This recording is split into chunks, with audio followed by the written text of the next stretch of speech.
Oh my god. Alright, no snarky intro or anything, let's just get right into this. We'll talk about this conversation Jimmy has with Guilty Spark for later. Trust me, it's not relevant for now.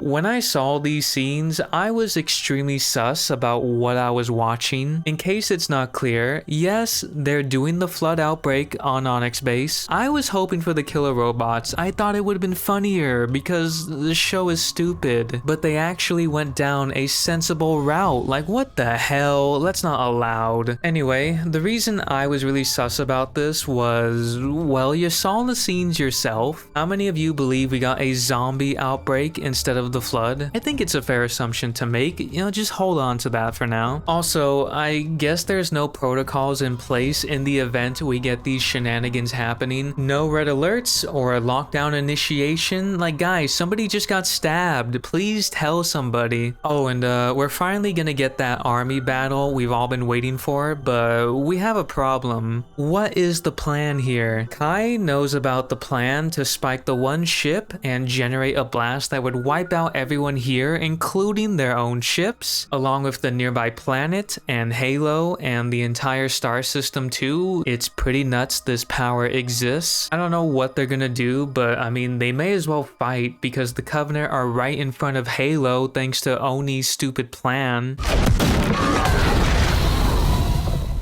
Let me make a point right now. If there is one thing I would cut from this entire sequence of fights, it would have to be the fucking close-ups of the upper half of their faces.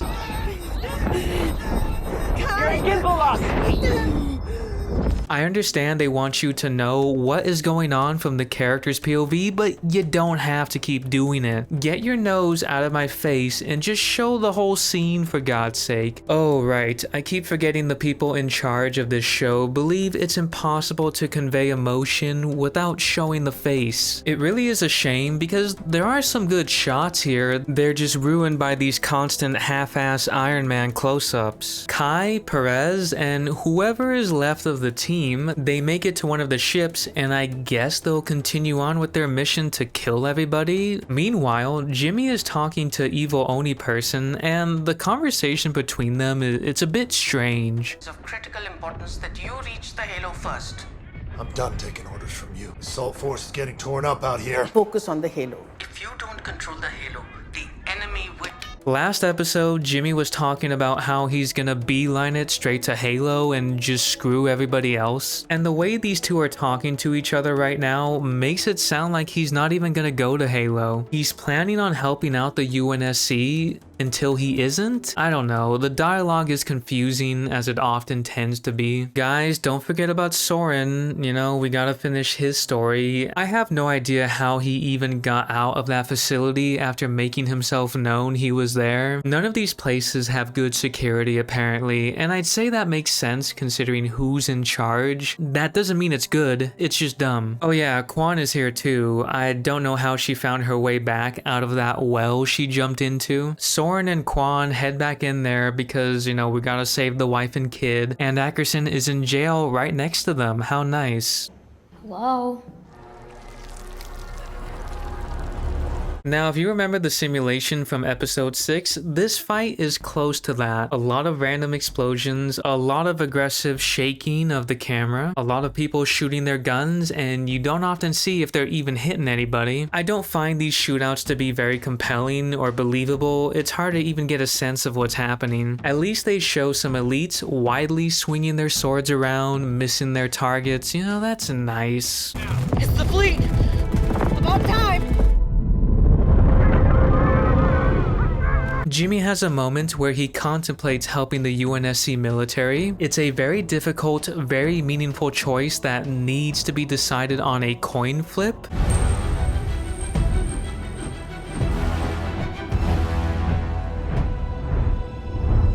Look, guys, it's obvious he was gonna go help them. We still haven't seen that shot they used to bait everybody into watching season 2, thinking this was gonna be the fall of Reach. It's pretty hilarious that it took us an entire season to get to this point, by the way. You think I would come all this way, suffer all this time just to die with inside of it?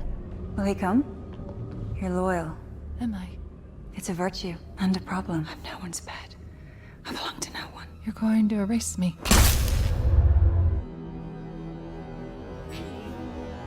Yeah, no, sorry, this show doesn't have the balls to do that. Cortana isn't dead, she's fine. We cut back to Kai and our team. We got more shooting, more explosions. Eventually, Kai picks up a carbine. You're supposed to clap because you know the weapon.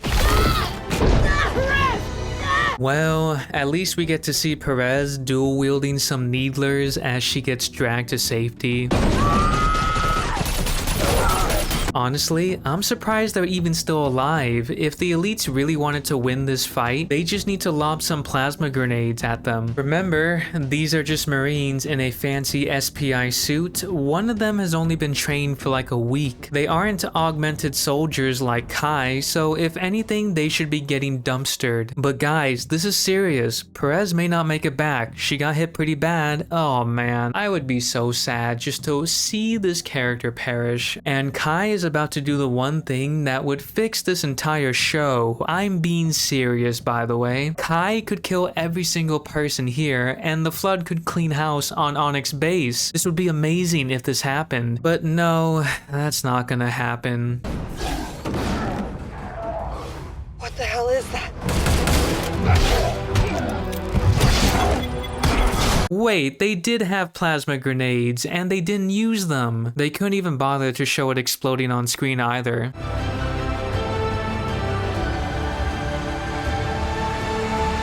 Oh my god, he's doing it. He's Master Chiefin. This is great. No, sorry. You did not earn this moment. Fans of the show can tell me they did, but no, the writing for the characters and the story has been horrendous. The fight they just did was okay, I guess. And unfortunately, this means Perez is gonna have a chance at escape. Not sure how, considering they are neck deep in the battlefield. I'm not leaving anyone behind. Okay, look, I'm kind of rushing ahead here, but I find that line just a bit hilarious because what does Jimmy do after this? He leaves everyone else behind to get to McKee's ship to look for his waifu, Cortana. He came here to just save Kai, Perez, and just piss off. Like, that's really it? Okay. Don't worry. Alright, let's address the elephant in the room. I don't want to allude to it any longer. It's even more annoying with how often this show continues to cut in between stories. I was not really impressed with the way the Flood was handled. I found it very underwhelming. Let me explain. The Flood has a very distinct look, the way they rapidly mutate their host. When you see these disgusting freaks, you don't second guess yourself. You know it's the Flood. If I was to show you all these scenes and you had no idea this is Halo, would you buy that this is the Flood? They are parasitic, so that's nice, but these don't remind me of the Flood. The most gruesome mutation you'll see is this. Just a massive erect cock coming from this guy's neck trying to touch you. Also, it's apparently airborne. Unless they come from somewhere else, every single person in this base should be infected. But our main characters have a clean bill of health. Well, some of them don't, but we'll get to that later. I just found it pretty lame. I think they could have done way better than just people going around playing tag. I was hoping to see people screaming in agony as their bodies begin to rip itself apart. They don't even try with the combat either. It would have been cool if they shot some of them and they get back up, possibly mutating even further. It would have been nice to see at least one combat Flood form, but no, we don't. The humans don't even put up a fight. Like, there's there's no alarms raised or holdouts or anything? You can try and come up with ways to defend this, I don't know, bring up the book lore or something. But sorry, with how they handled Jacob Keyes, the Fall of Reach, the Spartan 2s, the Spartan 3 program, the Oni plan, basically the whole story, I really don't want to hear it. They haven't earned that level of theorizing and benefit of the doubt. I'm convinced they either didn't care or they just didn't have the budget, which is kind of funny since people were coping by saying they're saving their budget for the finale of season 2. So what's going on here? Are people gonna start telling me they're saving it for season 3? You're telling me I need to tune in to season 3 to find out. Let's be traditional here and just finish the Soren Kwan story. Soren and Kwan are trying to find the wife and kid. A flood zombie tries to kill them, but Ackerson, who just completely did a 180 in terms of character, is now a good guy and saves the family. Soren releases Ackerson because he did just save his family. They get into another scuffle with some more flood zombies and Kwan gets cornered. I was so hoping this was going to be her end, but no, it's not. It knows you, Kwan Ha. It desires your submission. I can't hold them for long. Thanks to some mystical shaman bullcrap, she walks out of this unscathed so she can be part of season 3. I thought this old lady was the Gravemind considering it led her to that Forerunner laboratory, but I guess not? Like, what the hell is even happening here? She's the chosen one or something, like she just cannot die. Our heroes manage to get back to the ship and escape. Well, Soren's wife stays behind because she's infected. Oh man, I'm just so heartbroken. I'm just saying right now, the flood is the reason Soren's wife died. I don't care what anybody says, the flood are the real protagonists of this show, even if they're just zombies. I have someone to root for now. I don't like anybody else besides Dr. Halsey. Maybe Ackerson, but ooh, man, those last 2 episodes really hurt his character for me. Speaking of Dr. Halsey, she got captured again. Wait, what the hell? She got captured again? She was next to Miranda Keyes and then she disappeared and now she's here. Why do most of the important events continue to happen off screen? Evil Only Person asks Halsey to convince Jimmy to ignore Cortana and continue pursuing McKee. Halsey of course doesn't do that and encourages Jimmy to keep pursuing Cortana. Also, I guess his suit is faster than a Covenant starship. Sure, why not? Cortana's more than that. You wouldn't understand. She knows me.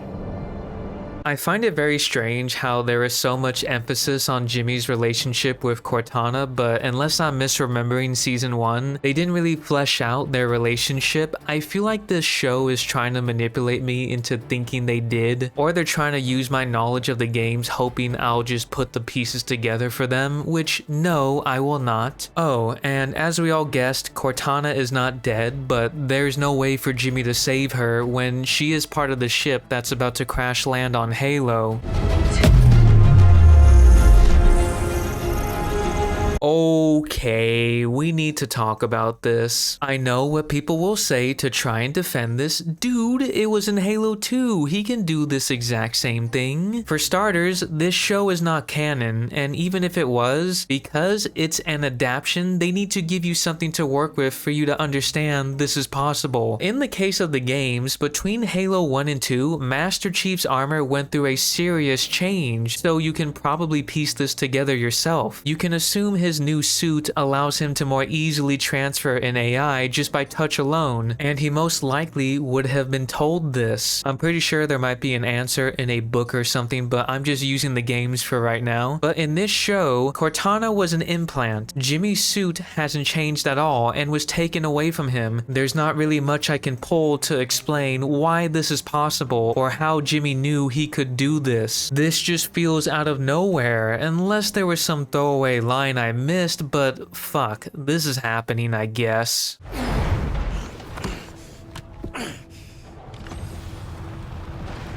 No, keep your helmet on, you dunce. You don't know what kind of environment this is, or if there's hostiles nearby. We cut back to Perez. Yeah, sure, whatever, she lived. Ty has probably the most heroic death out of this entire show. I'm not lying, I was actually okay with it.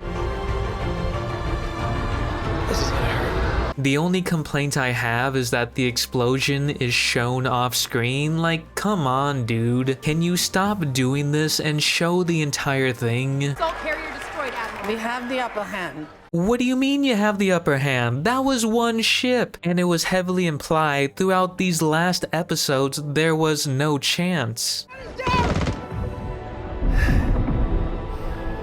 This is the most powerful fleet we have. They won't last the day. Plus, I thought that was the whole reason Evil Oni person had the plan to send everything into oblivion. But the UNSC will now win because they took out one assault carrier. You know what? Whatever, dude. They do actually win this fight, by the way. It's over beyond this point. I hope everybody enjoyed waiting an entire season for this fight. I personally found it pretty lazy, but that's just me, I guess.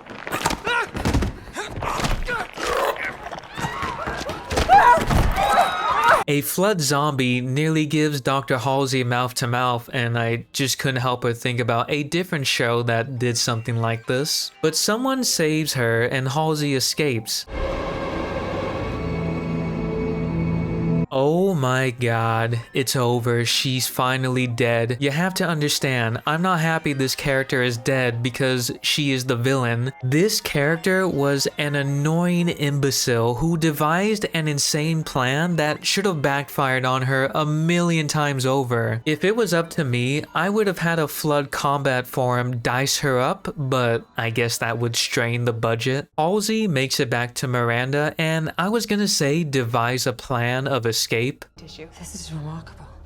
It's beautiful. Can we get out of here? This organism was a contemporary of a species who inhabited our galaxy, and you want to go? Sometimes I don't understand. Look, I can buy that Halsey is in love with science and would find the flood fascinating, but she shouldn't be this deranged to where her sense of self-preservation would not kick in and get the hell out of here. She just witnessed Command get taken over, and how the hell are there still no alarms going off? Some people are just walking around like nothing is going on. What the fuck?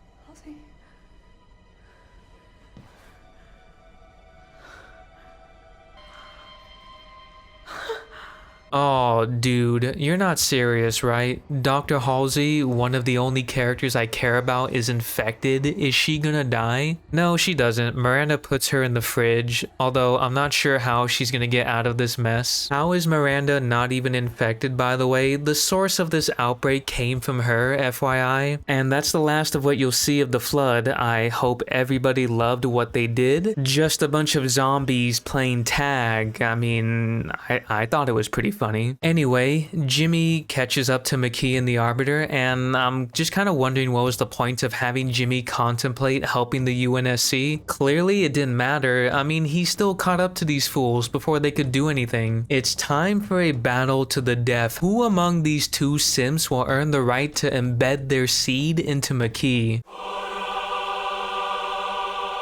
The fight was There were some cool moments, but Jimmy does get his ass whooped at some point. He should have died multiple times. He was held by the neck. Arbiter just threw his sword away to start punching him. He didn't use his sword and stab him while he was down. He just kind of walked away, assuming he was dead or something. I don't know. But this allows Jimmy to get his second wind and, of course, win the battle. McKee is very sad for Arbiter, a character we know so well who's about to die right now.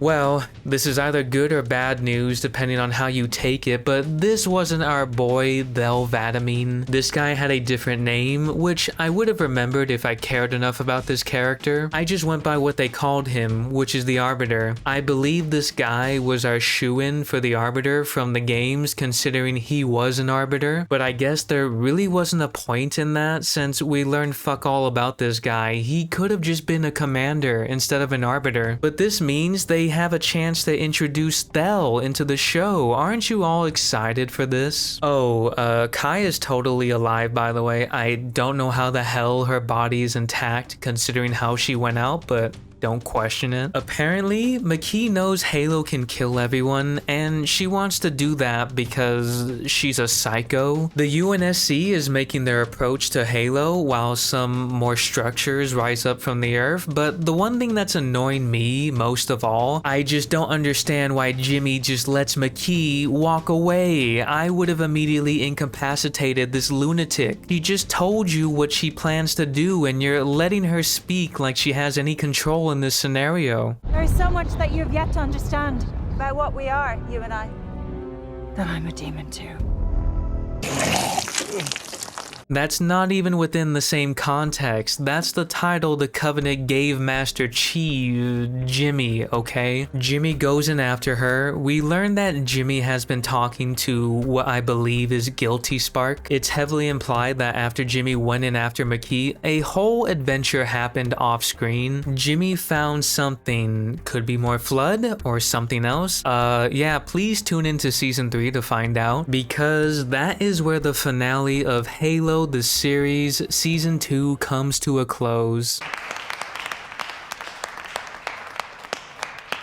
So tell me, why do you fight? They took my image, bent it to their purpose, so I took it back. This armor doesn't belong to them. It belongs to me. I just had to bring up that one line. I just feel like there's so much to take away from that from like a meta standpoint. Anyway, that was season 2. Well, if you've been following my own adventure with all the videos I've made about this, you shouldn't be surprised if I tell you this is definitely one of the laziest stories I've seen in a while. The Fall of Reach is the worst offender. They didn't even try to do it justice. They continue to bastardize more of Halo. I'm still in shock that Jacob Keyes died, but these two OCs get to live for another season. It's so dumb how McKee just took away a lot of the Arbiter's agency, and then he died. They just didn't care to do anything with him. I don't even know what the goal is with Kwan as a character or why they made her so important compared to anybody else. They should honestly cut the entire Soren Kwan arc. It adds nothing to the story. It just feels like another storyline for the sake of having another storyline. We got strung along for over half of the season doing like some human drama. The only plan gets revealed and it was insane and didn't even matter in the end. It was just there for the sake of drama. There were so many good ways to do the Flood in Halo. This should have been a playground for them, but they just did the bare minimum. It would have been nice to see the Flood work for their victory, like see the humans put up a fight before they lose, but no. This is just below mid-level sci-fi with the Halo name slapped on top of it, and that's the only reason it will still exist. Season 1 was like a 1 out of 10, and season 2 is like a 2.5. If I let my heart speak for me, I would have given this a -8. I don't understand why they would pass up the opportunity to adapt the story that made Halo a juggernaut back in the day. You could have even made the stories much better than the original. I hear that's what The Last of Us did, and I hear it worked out pretty well for them. It's so disheartening to be told we're wrong for wanting a faithful retelling of a story we've seen before, which is absurd because new audiences would have never seen that story, and not everybody has read the books. I'm pointing at myself. I've never read books like Contact Harvest or The Fall of Reach or The Flood. It would have been great to see that adapted to television, but